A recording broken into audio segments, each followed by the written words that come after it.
লেবাননের দক্ষিণাঞ্চলে দিন দিন বেড়েই চলেছে ইসরায়েলি আগ্রাসন। হামলার লক্ষ্যবস্তু থেকে বাদ যাচ্ছে না হাসপাতাল, এতিমখানা থেকে শুরু করে বেসামরিক স্থাপনাও। স্থানীয় সময় বৃহস্পতিবারও দেশটির তেবনিন শহরে একটি হাসপাতালের পাশে দখলদাররা বিমান হামলা চালালে হতাহত হন কয়েকজন। এছাড়া শাওকিন শহরে এতিমখানার আশপাশে গোলাবর্ষণের কারণে আতঙ্ক ছড়িয়ে পড়ে পুরো এলাকায়। দেশটির স্বাস্থ্য মন্ত্রণালয় বলছে, মার্চের পর থেকে ইসরায়েলি হামলায় অন্তত 16টি হাসপাতাল ক্ষতিগ্রস্ত হয়েছে।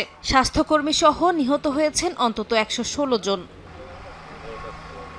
ইসরায়েলি হামলার পাশাপাশি সামনে এসেছে অঞ্চলটিতে লুটপাট ও ধ্বংসযজ্ঞের তথ্য।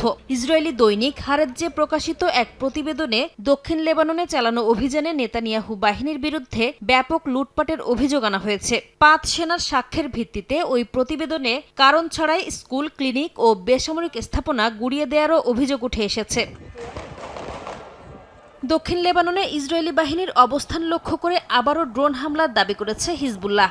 নাকুরা, তাইর, হারফা ও দিবিল এলাকায় হামলার কথা জানিয়েছে গোষ্ঠীটি। এ অবস্থায় সব পক্ষকে যুদ্ধবিরতি চুক্তি এবং আন্তর্জাতিক মানবাধিকার আইন মেনে চলার আহ্বান জানিয়েছে জাতিসংঘ। এদিকে হিজবুল্লাহর সঙ্গে সংশ্লিষ্টতার অভিযোগে লেবাননের 9 ব্যক্তির ওপর নতুন করে নিষেধাজ্ঞা দিয়েছে যুক্তরাষ্ট্র। তালিকায় হিজবুল্লাহর কয়েকজন সংসদ সদস্য, আমাল আন্দোলনের নেতা এবং লেবাননের 2 সামরিক কর্মকর্তাও রয়েছেন। একই সঙ্গে সশস্ত্র সংগঠনটির অর্থায়ন বন্ধে তথ্য দিলে $1 কোটি পুরস্কারেরও ঘোষণা করেছে ওয়াশিংটন। চলমান সংঘাতের প্রভাবে গভীর অর্থনৈতিক সংকটে পড়েছে লেবানন। চলতি বছর অর্থনীতি 7 থেকে 10% পর্যন্ত সংকুচিত হতে পারে বলে ইঙ্গিত দিয়েছেন দেশটির অর্থমন্ত্রী ইয়াসিন জাবের। নাসরিন রুমি, সময় সংবাদ।